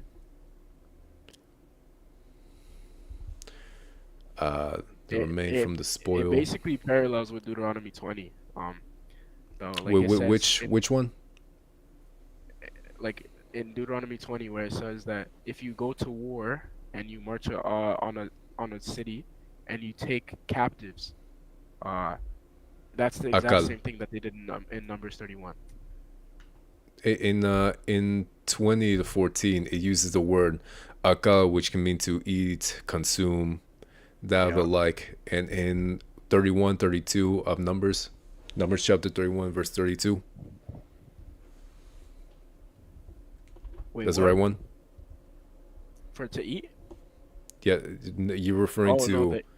the eating, that's in verse 18.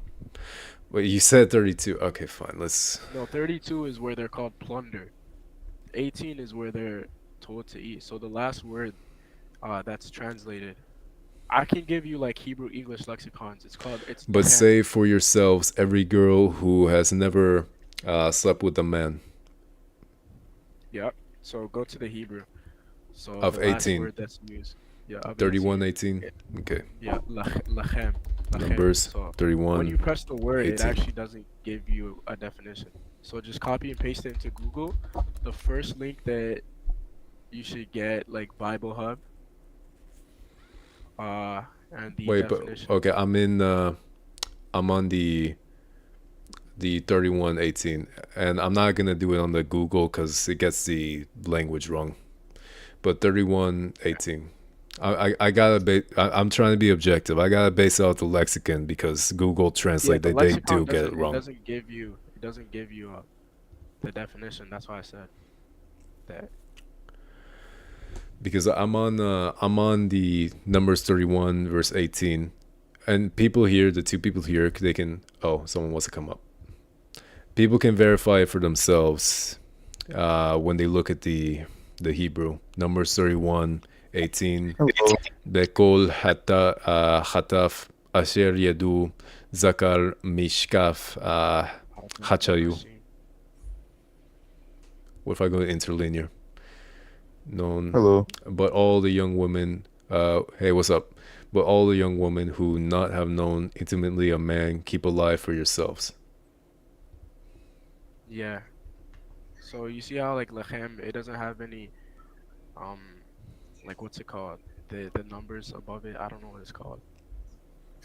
Lechem. It doesn't give you a definition, so that's why I said to go to. But usage of lechem in Numbers 31. I can give you like an article on it as well, where it says the definition of lechem is. If you want, you could just go to Bible Hub. Lechem, and the definition, the number one definition is to feed on. The number two definition is to figuratively eat, or figuratively consume. Sorry, and then you get the third definition is to wage war. Can you? Do you? So it doesn't necessarily. I mean, you can send me the link, but with what you're telling me, it doesn't necessarily mean to eat, right? No, because yeah, but not necessarily because you cited other things like to wage war and other things. Yeah. So obviously the meaning is going to be dependent on the context. On So the, yeah, on the Numbers context. 31, But exactly. in So the Numbers context of 31, Numbers, here where it's talking yeah. about the young woman, the context is not that they're going to devour them. The context is that they're going to take them into marriage, the ones that haven't laid with a man. Take them into marriage? Yes. So well, then that's child marriage. No, you have to show that these children right here, they are, children. You just said they're children. Yeah, so hataf banasim. So in Hebrew, taf, press hataf. Let me see. The word is taf, and it means children, little ones, prepubescent. These are prepubescent children. And banashim means among the females. So the children among the females. And you just said they're to be married, so then that's child marriage. Yeah, let me see. Kill every man among their victims of 5 days to kill them.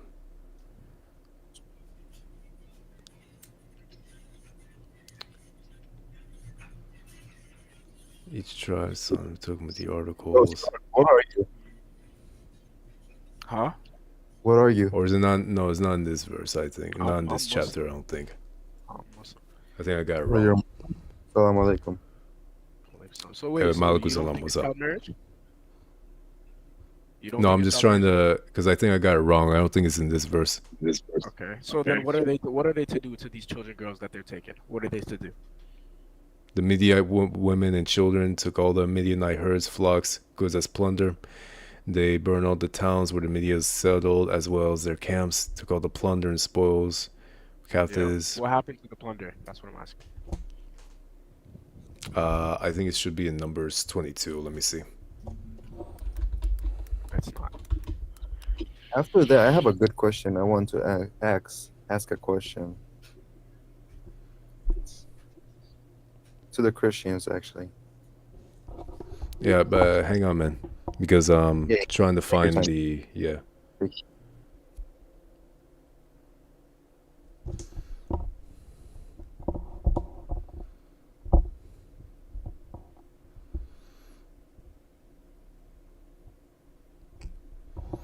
I'm trying to find you the verse where you are to give them a status of the woman, but I'm trying to find the verse.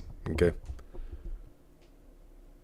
Dang. So these children, prepubescent girls, are given the status of a woman? I don't think so. Of wife. Of a wife? So it's child marriage then.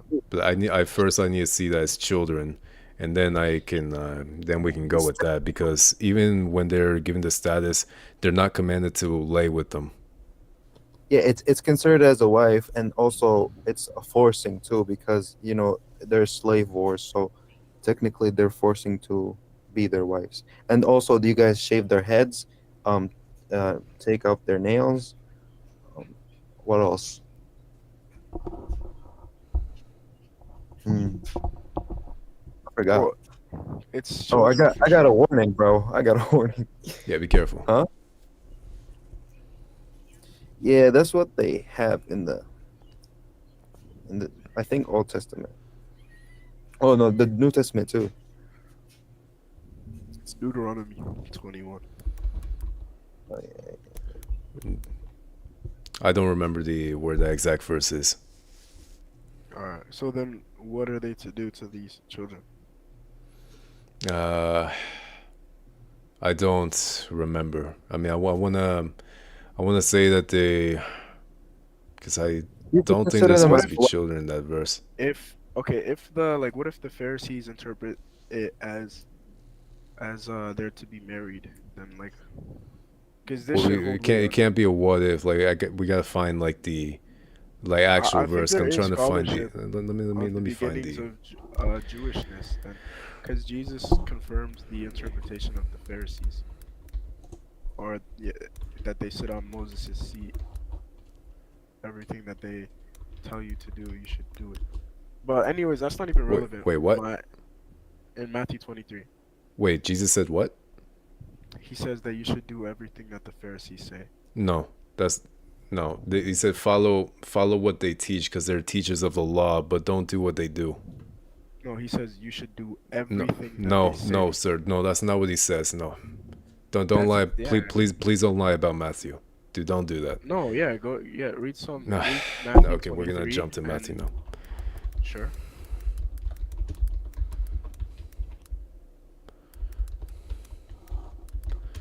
Yeah, in the Greek, he literally says, keep everything and observe everything that they might tell you.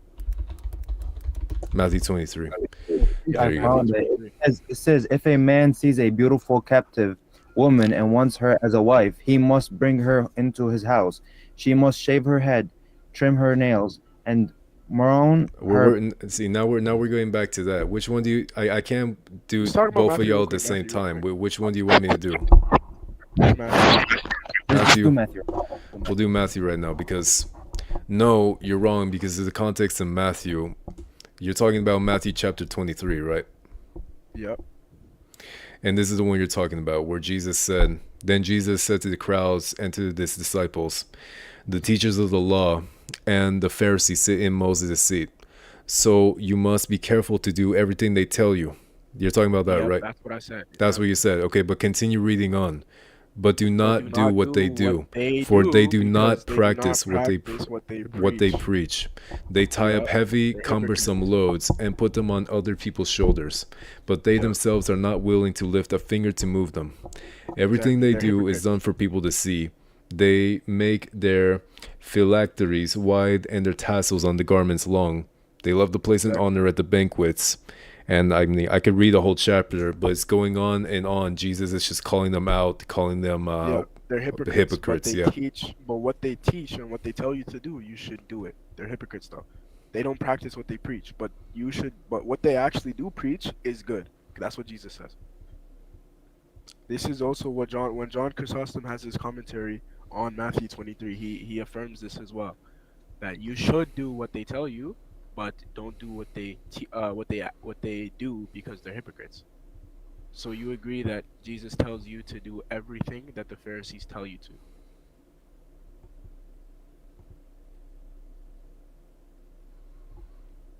You agree? Practice what they preach. I'm not sure that you're really getting all the context of that chapter right. I mean, I can give you church fathers on Matthew 23 as well. John Chrysostom. Who else? John Read Chrysostom. homily 23 on Matthew. Or no, I think it's homily 72.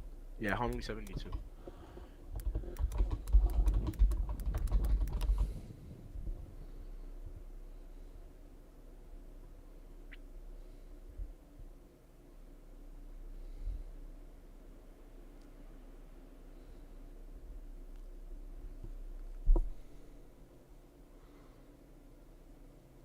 And you're saying that here he says that you have to do everything that the Pharisees tell you to do. Yeah. In which section?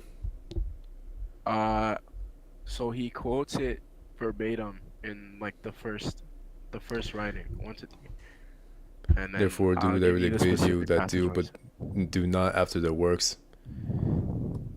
They stuff their Yeah. mouths. So then read the second like after the first, like after the gap. Read the first thing. I mean that lest anyone should say that because my teacher is bad, therefore I become more remiss. He takes away even this pretext. So much at any rate did he establish their authority, although they were wicked men. As even after so heavy an accusation to say, all whatsoever they command you to do, do. For they speak not their own words, but God's. So he's saying Pharisees, John Chrysostom is saying the Pharisees speak God's words himself, what he appointed for laws by Moses, and he established their authority and that you should do whatever they command you to do.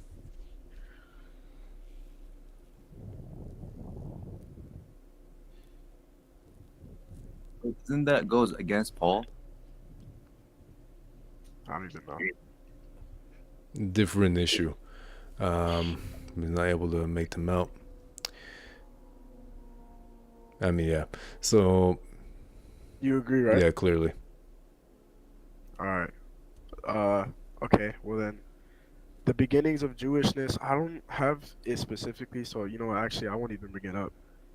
But the interpretation of actually, no, I won't even bring it up. But my final question is, like, why should I choose Christianity over every other religion? Because you brought up Judaism. I believe that Judaism is supposed to be the fulfillment. Judaism. That Christianity is supposed to be the fulfillment of Judaism. The And why thing do you believe with. that? Say what? Why do you believe that? Because Jesus Christ said that, like someone mentioned Paul. I think that he's gonna bring up like how there are things in the old covenant that are not supposed to be binding on us Christians today, since we're under the new covenant. One of the things is that Jesus Christ explains, like without the New Testament, without Jesus Christ, if I was just going like only the Old Testament, I would have no idea that many of the passages mentioned in the Old Testament were even pointing to Jesus at all, or any type of like, or let's say like it's not Jesus. Like a lot of these things, I would have no idea that it was about a messianic figure at all. Yeah. Okay. Well, the reason I asked you why do you believe that it's a fulfillment of the Old Testament, because obviously you're gonna say because Jesus said this and this, right? But then I'm gonna ask you, how do you know Jesus said this? And you're gonna say, well, the Gospels, right? So you have to presuppose that the Gospels are actually what Jesus said to say that it's a fulfillment of the Old Testament. But how do you know that the Gospel is what Jesus actually said?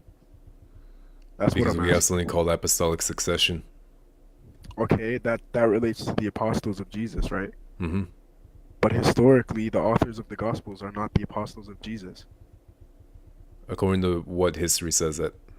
Yeah, Marco Marina, he has a PhD. He says that the Gospels are anonymous, and the reliability of the Gospels, are the Gospels historically accurate? Bart Ehrman, it's scholarly consensus that the Gospels are anonymous, and they were not. Anonymous in the sense that the authorship, it doesn't tell you flat out, like Sorry, in. not just that, but that they were not eyewitnesses. That's scholarly consensus that they were not eyewitnesses. They were written by people who were not eyewitnesses, using other sources to write their narratives. So let me get this straight. You want Yeah. me to ditch 2,000 years of church tradition for modern day critical scholarship, unfair critical scholarship that doesn't even, like someone not like unfair. Bart Ehrman, who doesn't even get passages of scripture right? You want me to ditch 2,000 years of church tradition for those guys? Yeah. So Yeah. let's get it straight. So your 2,000 years of church tradition is based upon a false presupposition that the Bible or the Gospels, the New Testament, is actually accurate to what Jesus actually said and did. That's where your entirety of your church theology is dependent on. In John 10:30, when Jesus says, "I and the Father are one," church tradition it explicitly states that, yeah, Jesus actually says this.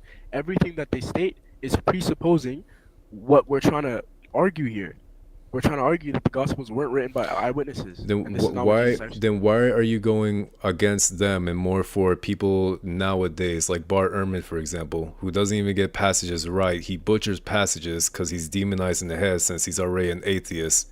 Though he agrees with like trying to be objective with his history, he's not going to be just believing in many Yeah, of so the like I don't Christology have of the to just appeal Gospels. to Bart Ehrman, right? It's scholarly consensus for a reason. So I could just look at the evidence and I could present you the evidence and you could make your own interpretation of it, right? There's things like the synoptic problem. There's things like the literary dependence of the synoptic gospels, or the writing styles of the synoptic or of the all of the gospels, right? Um, there's no sufficient evidence to state as a fact that the Gospels of Matthew, Mark, Luke, and John were written by and the apostles Matthew and John, and an interpreter Peter named Mark, and a disciple of Paul named Luke. There's no sufficient But reason to why believe not? that. Just because some scholar says so. We No, have no, no, no, no, apostolic succession. no. Okay, sure. So perfect. So all right. So let's okay. Let me just try to articulate this. So the Gospels, obviously, you know that they're internally anonymous, right? So let's say the first person who finds this manuscript of the Gospel, they don't know who wrote the Gospels. Another person is gonna go up to him and say, "A man named Mark wrote this Gospels." This is the Christians, the church fathers. They say, they say, a man named Mark wrote this Gospel. How do they know this? They're making this without any evidence. That's what. So we're saying, Because okay, they would have been writing the people who would have known them at the time. who would have known who? Someone like Mark, Matthew, Mark, Luke, and John, they would have been writing their Gospels to people who already known them and known them locally at the time. They would have passed down their Gospels. I mean, their Gospels are not just written, they're oral tradition. They would have been No, no, speaking no. these things. Who's to say that they have Gospels, written down Gospels? Who's to say that? Why are you presupposing that? That they had written down Gospels, the ones that they wrote down and passed down bro, to their but disciples. That's what we're trying to prove to you, that they didn't write them down. You're asserting that they did write them down. Yeah, Whereas I assert that they did internally, write they're them down anonymous. because the evidence is that, like, someone like John, for example, he would have written down his gospel more closer to the end of his life. It's the later gospel, apart from the synoptics, with its higher Christology. He would have written down his gospel and passed it down to his disciple Polycarp. And these aren't How do you just know like that Joe Polycarp Schmoes. is Like a these, disciple of of John? How do you know this? He says Church he reads tradition. them. Read him.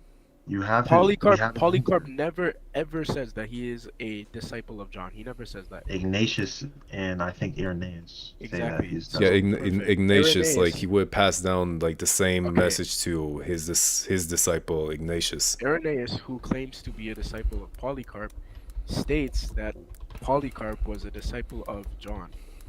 perfect Historically, example of apostolic this is something that's argued historically. I mean, it's what they say. Yeah, but like you don't just take anything that someone says and then just say it's automatically true, right? Is not what you're But not what there's you're no- doing with there's like no reason to scholarship. doubt this. No, I brought you the evidence as well. You didn't bring me the evidence. You just cited names without giving me the sources. No, I said the synoptic problem, the literary dependence. The Well, writing what styles, what do you mean the the fact that synoptic they're problem? internally anonymous. Even if I The agree synoptic that problem. there is like some of the things are dependent, that doesn't automatically mean that it's unreliable by itself. So we're speaking of whether or not they were eyewitness accounts, right? So I'll give you some first. Like the burden of proof is on you because you're saying that this internally anonymous gospel was written by a guy named Mark. You're the one who's saying that. So the burden of proof is on you, but I can give you evidence in opposition to that, right? So number one, the gospels don't read like an eyewitness account. Number one, we could just say the easiest thing, they don't claim to be eyewitnesses and they don't read like an eyewitness account. For example, if let's say you're an eyewitness of a crime, right? You'd be like, How not? yeah, sure, yeah. Let's say if you're an eyewitness of a crime, the cops are talking to you. They'd be like, okay, so what did you see happen? You'd say, okay, well, I saw this happen. I saw this guy walk up and he jumped. I saw this, and then I think he said,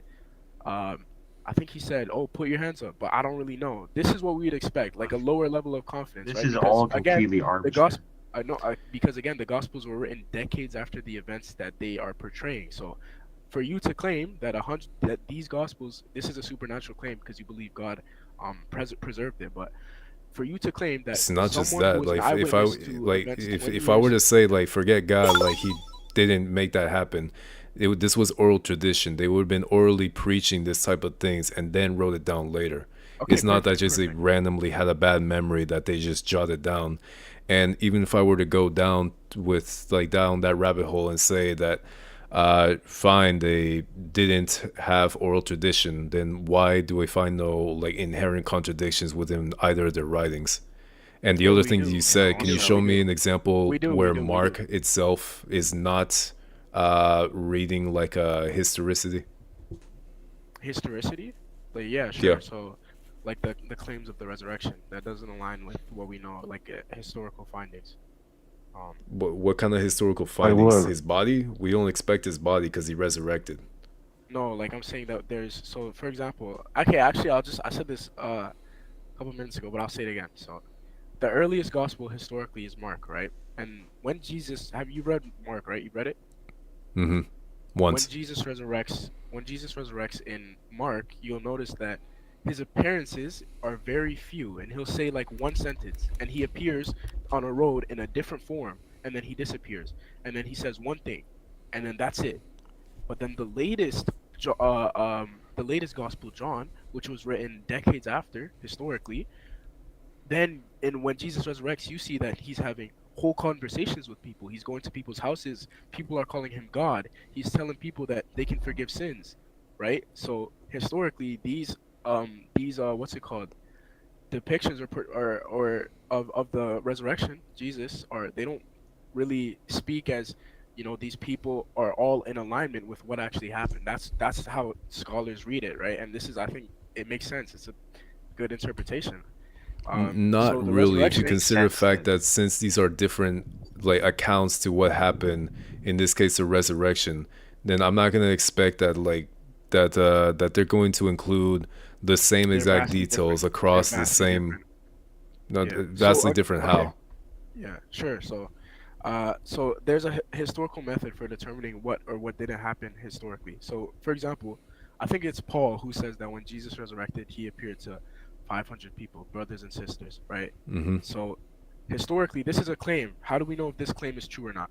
One of the things we look at is external, independent attestations, right? Just one guy saying that 500 people saw something, we wouldn't just take that. But if 20 or 30 or 50 people said this, then okay, yeah, this is more likely. But he says 500 people were witnesses, but we don't have a single independent attestation of one of these witnesses saying, yeah, this guy Jesus resurrected and did this or did that, right? So then that's another thing. So when the Gospels say that, apparently you believe they're all in agreement that Jesus resurrected to 500 brothers and sisters, um, in a different form or whatever, but we don't have external independent attestation for this, then obviously this wouldn't be taken historically. That's just one of the reasons.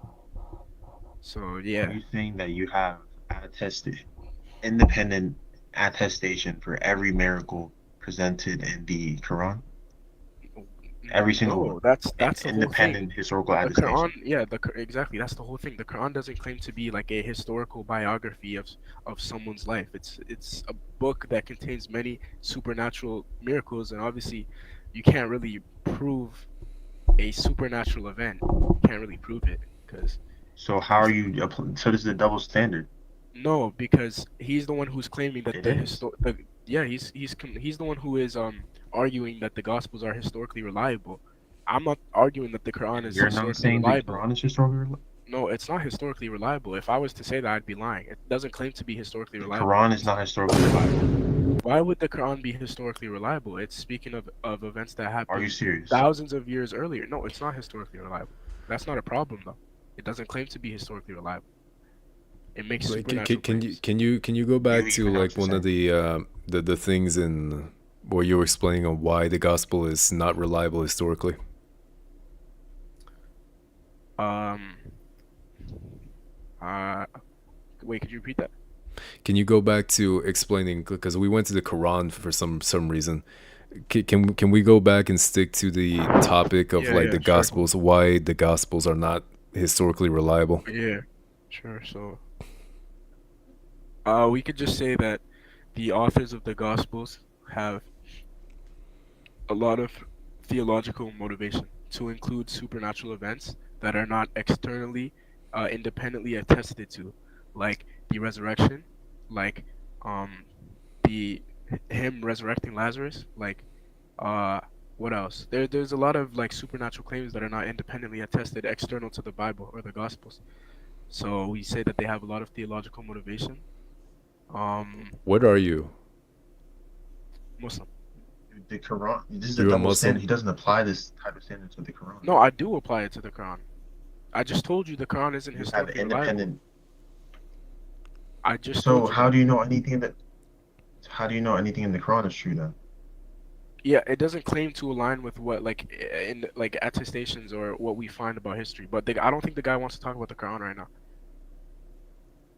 No, I'm just I- pointing out that this is But a double standard. how is this a double standard when I Wait, just so- told you that the Quran is not historically reliable? How is that a double standard?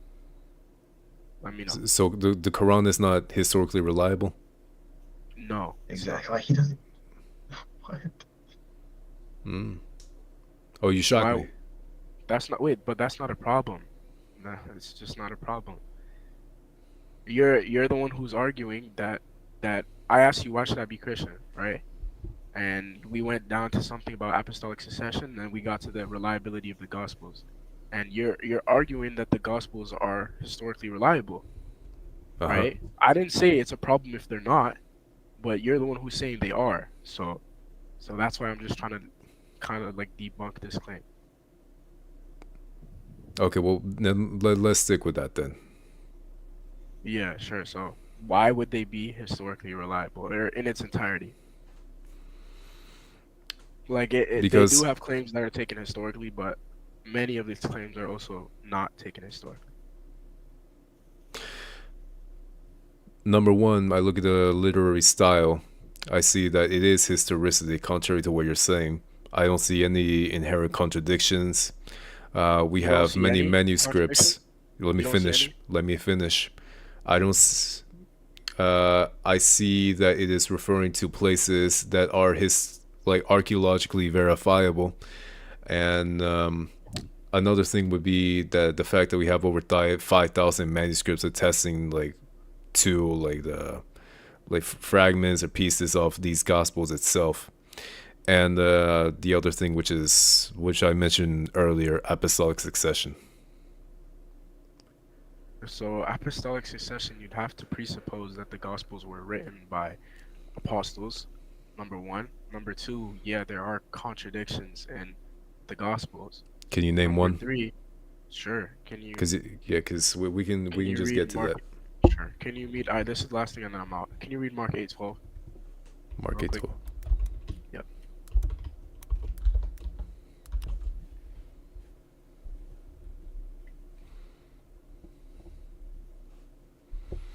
Mark 8:12. Sure. Why does this generation ask for a sign? Truly I tell you, no sign will be given to it. Okay. How many signs will be given to this generation in Mark 8?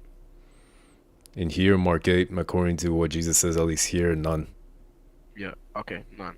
Now I'm gonna take you to Matthew, where it's about the exact same story. Matthew 16:4.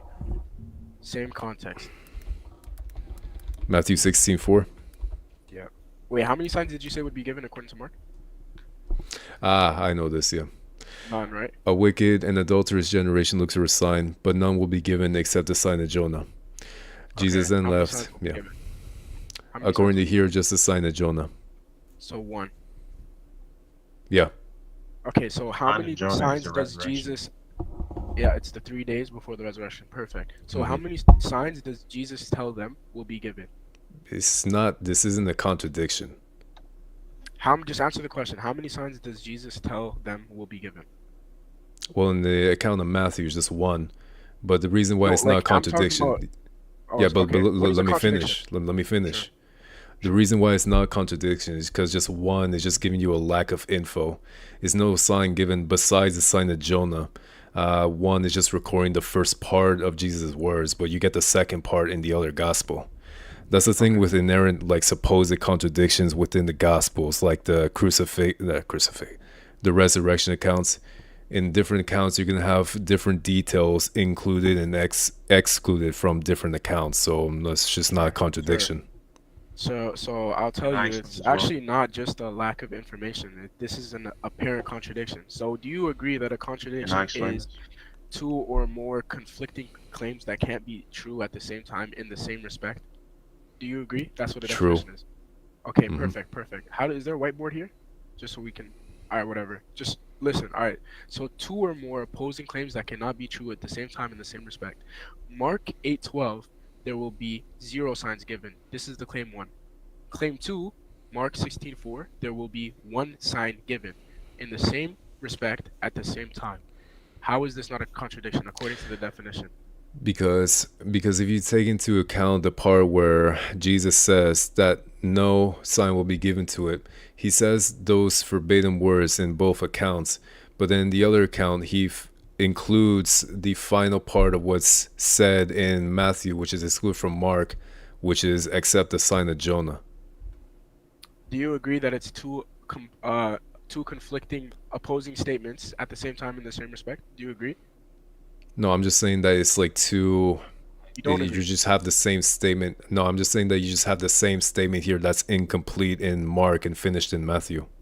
Yeah, but the incompleteness makes a contradiction, right? Because now these two Not claims if are. you take into account that these accounts are supposed to be synonymous with each other. So if you see that if you have the verbatim words being said that no sign will be given to it, but you have that added detail in the next one, except the sign of Jonah, which Yeah. Mark is clearly agreeing with because he includes the crucifixion and resurrection account of Jesus Christ, then there is no contradiction here. Okay, so again, even if I grant that this is one of the authors just leaving something out, him leaving something out causes a contradiction because now the reading of Mark is that there will be 0 signs given. That's what Jesus says. And the No, reading of Matthew is no, there will be 1 sign given according to Mark. no. What was my argument? You said that one author leaving, so you have to account for like the differences in the narratives. And that if you account for that, then it's not a contradiction because one author just left something out. No, no. I also include the fact that if Mark really thought that Jesus Christ did not say at all, excuse me, that the sign of Jonah was not going to be given to him, then he would never put in the section of the crucifixion and resurrection account. But because No, he so did, you're conflating. then he's clearly in agreement with Matthew, since Matthew is just a completion of what Jesus said in the end of the sentence after he said, "No sign will be given to the generation." Yeah, so you're So conflating. you got any other contradictions? Because just you repeating it, that's not going to work. I mean, then if it's not gonna work, that's due to your own incredulity. I'm not gonna lie. So it's a me problem now. It's due to your own incredulity. Take care, man. All right, who's next? One more, because I'm tired Yeah, now. so like what exactly would be the systemic proof for Jesus Christ? Systemic proof for Jesus Christ. The miracles. The fact that he resurrected. Yeah, but is that systemically reviewed and said true? What do you mean by systemically revealed? So in order for something to be systemically reviewed, it has to be like in order. Like for example, the order has to be like for example, vaccines, right? So you have a bunch of people. It's not just a case study. It's not like a couple of scientists looking at this and saying, okay, no, it's the whole world. So that's how you can prove something objectively true. Like the Big Bang Theory is systemically proven true because the whole world agrees with it. The whole world of scientists agree with it, right? But the Bible is shaky. The most level of evidence you can bring there is like case studies. So in order for something to be true, we all have to agree on it. Yeah. Wait. A lot of people don't agree on nutrition. Does that mean nutrition is not true? No, you have to have substantial evidence as to why nutrition is bad. Okay, but you said that if like You can't just say I it don't can't agree be. with it. Yeah, but you no, but it's like you said that in order for something to be true, in this case, like you're using the standard, put the gospels into question in order for something to be true. We all have to agree on it. Well, I brought up nutrition. A lot of people don't agree with nutrition, and by that I mean like nutritional facts such as should we take sugar, should we eat meat, is a vegetarian diet good for you? Many people differ on these many things, like on the topic of nutrition, no matter how big or minor these things may seem. And that's a Yeah, big but thing usually people who disagree because with they don't, things yeah, are they not disagree. logically Does that mean that nutrition is just garbage, that we should throw it out? Yeah, because if you were to say that we shouldn't take sugar, right, when sugar definitely helps metabolize or the system or whatever, if you're a nutritionist, you know what it does. And then somebody just randomly says you shouldn't take sugar, and the reason is because it causes this and that. Well, obviously, you shouldn't take sugar to a mass amount. We shouldn't take any sugar is insane. Right. Of course, whatever you believe has to do with the systemic evidence. I think nutrition is something that can definitely be proven true. I'm not too sure about like nutrition, and I Oh, never okay, looked into that's not the point. I'm not but when you're what talking I'm about like trying to sugar, get into is like the fact that we all have to agree on it, which was your standard to use against the yeah, you all gospels. have to agree on something for it to be true. Okay, so 100%. can we throw out nutrition by that standard? You say objectively? Yeah, if you can find like case studies where there's actual substantial evidence as to why nutrition is bad, then you can say that it's not objectively true. The fact that people differ on nutritional facts.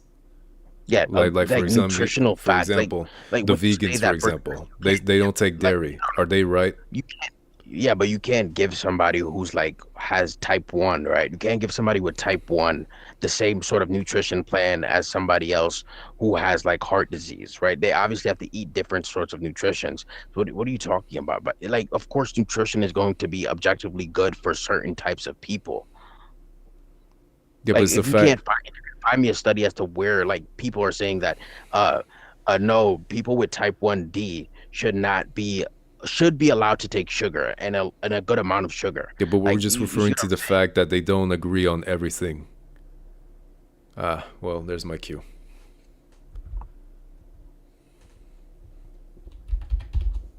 You see, man. Yeah, when you know, you know.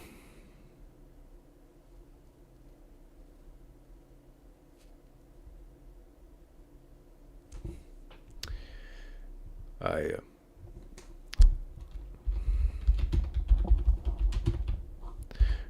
good talking though. Good talking though. God bless you.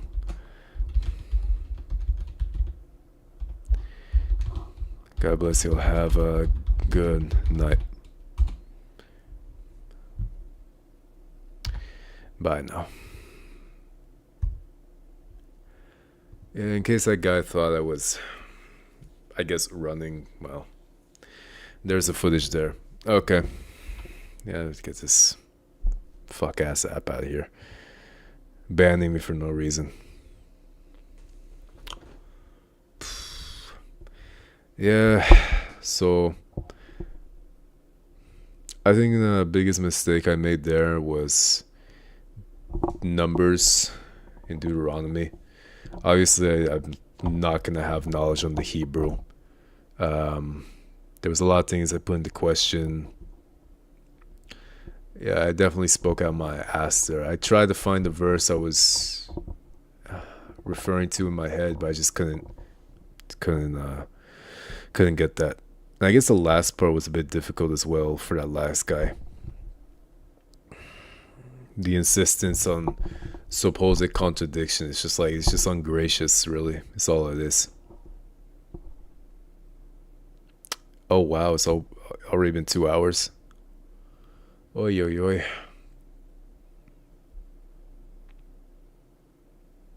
All in all, I don't think I did too good, and I mean I had to pull up notes here and here.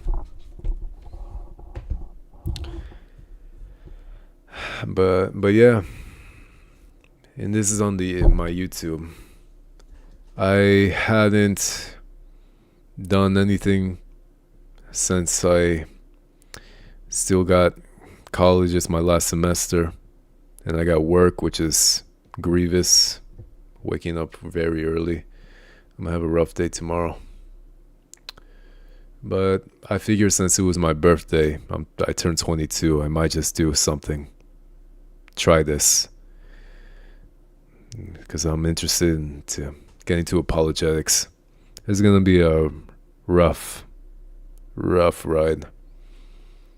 If I'm interested in pleasing my Lord and making sure that all are aware of Him, then got to do the best that I can to my ability, even if it's on a goofy platform like Roblox of all places. I promise you, it's the best place where I can reach people.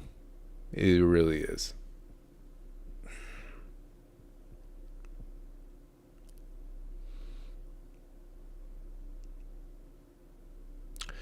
Yeah, I don't know what else to say. Happy birthday to me, I guess.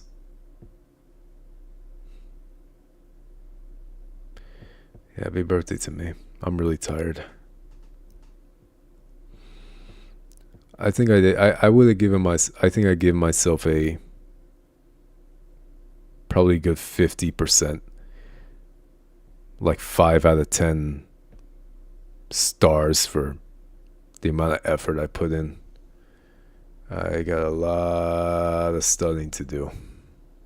And that's what I plan to do after I finish college. Just study, and study a bit more.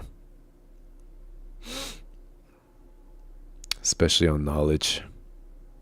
Yeah, we all need a bit more of that. But yeah, first stream and first anything in my channel for almost like a year.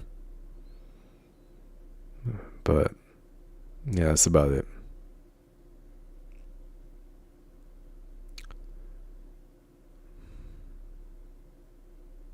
All right. What's going on? I just joined. Oh, it's over, man. You yeah, you missed everything. Bro missed everything. But I pray to God that we all have a good night's sleep, get sufficient rest for whatever tasks are going to be ahead of us later on. Knife, Cooper, if you wanna, you can just go back and watch what I went through, talking to people, getting objections, struggling. Yeah, pretty much, man. But yeah, I'll end at this note. It's my birthday, by the way. That's why I decided to put anything stream after almost a year of doing anything. Good night. Yeah, peace be with you, bro. But yeah, I mean, if you're joining like to this guy, Knifed Cooper, thanks for joining and thank you for watching. If you're watching from the future, my name is Shining Space. I'll see you all in the next one. Bye now. Praise God.